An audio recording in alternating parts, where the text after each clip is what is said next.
Viral হয়েছিল যে ওয়াসা যে নতুন ভবন, সেই নতুন ভবন শ্রমিক দল নাম দিয়ে ট্যাগ লাগিয়ে তারা এবং তারেক রহমানের যে ছবি দিয়ে একটা নতুন ভবন দখল করে আছে, সে বিষয়টি আমরা যখন শুনতে পেয়েছি আমরা গণমাধ্যম কর্মী যাই, সেখানে যে শ্রমিক দলের যে কর্মচারী, শ্রমিক দলের যে নেতা রয়েছেন মানিক, সে মানিক কিন্তু আমাদের কয়েকজন সংবাদকর্মী যারা ছিলেন আমি সহ আমাদের উপর ক্ষিপ্ত হয় এবং সে সবার সাথে আমি সহ সবার সাথে অসম্মানজনক আচরণ করে এবং অকথ্য ভাষায় আমাদেরকে গালাগালি করে।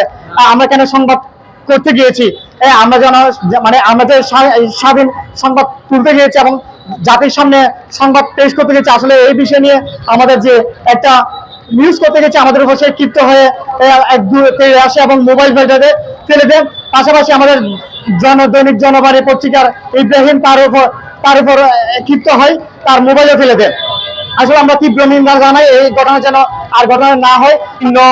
গণমাধ্যম সাংবাদিক বোনেরা, আজকের এই উপস্থিতি প্রমাণ করে দেয় চট্টগ্রামের সাংবাদিকদের দিকে যদি কোনো সরকারি কর্মকর্তা, বেসরকারি কর্মকর্তা, সর্বোপরি রাজনৈতিক দলের কোন নেতা যদি আঙ্গুল তুলে কথা বলে, সাংবাদিকরা সব সময় ঐক্যবদ্ধ থাকবে এবং এই ঐক্যবদ্ধের মাধ্যমে প্রতিবারে জবাব দেওয়া হবে।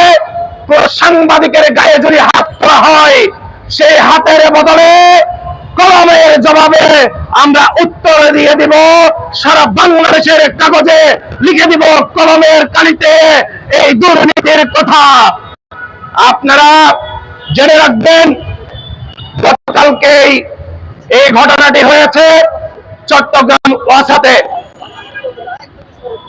যখন এই ঘটনা হয় তার 1 বছর পূর্বে এই আব্দুল আওয়াল মুন্না CHD নিউজ 24 একটি প্রতিবেদন করেছিলেন এই দখল বাণিজ্য নিয়ে।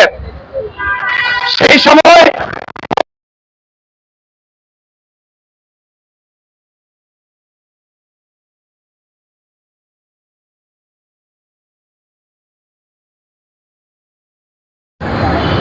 এখানে একটি কথা বলে রাখি, চট্টগ্রাম ওয়াসার কথা একটু বলি।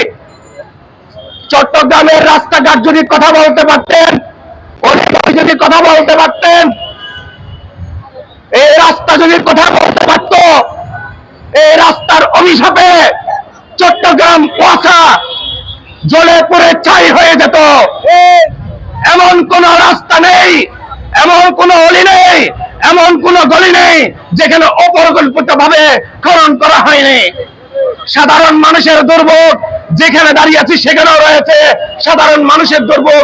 প্রত্যেকটা নগরের, সিটির প্রত্যেকটা অঞ্চলে, প্রত্যেকটা গলিতে রয়েছে। কিন্তু মুখ ফুটে বলার কথা এই নগরের কেউ মুখ ফুটে কেউ বলতে পারে না। সিটি কর্পোরেশনের সাথে ওয়াসার সমন্বয় নেই, ওয়াসার সাথে সিরিয়ার সমন্বয় নেই, সিরিয়ার সাথে কারো সমন্বয় নেই, নগরের সাথে কারো সমন্বয় নেই। এবং সাংবাদিকরা এই কথাগুলো বলতে গেলে প্রতিবারে বাধাগ্রস্ত হতে হয়, প্রতিবাদ করতে গেলে বাধার মুখে পড়তে হয়। আমি আজকের এই প্রতিবাদ সভায় আমাদের যে সকল সাংবাদিকদের উপরে হামলা করা হয়েছে তার এই প্রতিবাদে আজকের এই মানববন্ধন থেকে ঘোষণা দিতে চাই, আগামী 24 ঘন্টার মধ্যে ওয়াসার এমডি যদি এই বিষয়ে যদি বিবৃতি না দেন, পাশাপাশি এই ঘটনার সাথে যারা লিপ্ত ছিল তারা যদি প্রকাশ্যে যদি ক্ষমা না চাওয়া হয়, আগামী কালকেই আইনগত ব্যবস্থা গ্রহণ করা হবে সাংবাদিক সমাজের পক্ষ থেকে। পাশাপাশি ঘোষণা দিতে চাই, এই ওয়াসার দুর্নীতির ফিরিস্তির বিষয়ে যদি কোন সাংবাদিক সেখানে তথ্য চাইতে যায়, তথ্য চাওয়ার ক্ষেত্রে যদি কোনো ধরনের কোনো বাধাগ্রস্ত করা হয়, সম্মিলিত সাংবাদিক সমাজ তা প্রতিহত করবে। তথ্য দিতে তারা যদি ব্যাহত করেন, আমরা আবার সম্মিলিত হয়ে এই ওয়াসার মোড়ে আবার সম্মিলিত হয়ে তাদের তথ্য সংগ্রহ করে জনসম্মুখে প্রকাশ করব। আরেকটি বিষয় বলতে চাই, রাজনৈতিক দলগুলোর বিষয়ে বারবার কথা উঠে আসে। এই সাংবাদিক সমাজ পায়ের নিচে পিষ্ট হয়েছে প্রতিটি রাজনৈতিক দলের কাছে।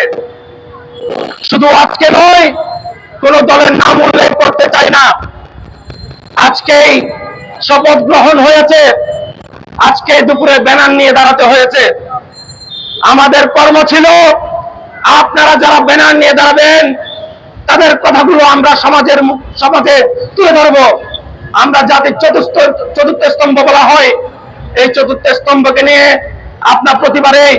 আপনারা প্রতিবারে আমাদেরকে নিয়ে সেই খেলাটি করেন। যে সরকার এই গঠন করে সেই সরকারেই সাংবাদিকদের উপর একটি স্টিম রোলার চালানো হয়। প্রতিবাদের ভাষায় বলতে চাই, যদি ঘরে ফিরিয়ে যেতে হয় সাদা কাগজে লিখে যাব। সাংবাদিকতা যদি এই সমাজের জন্য যদি না হয়, মৃত্যুটি হোক আমার এই সমাজের মানুষের জন্য, এই সাধারণ মানুষের জন্য।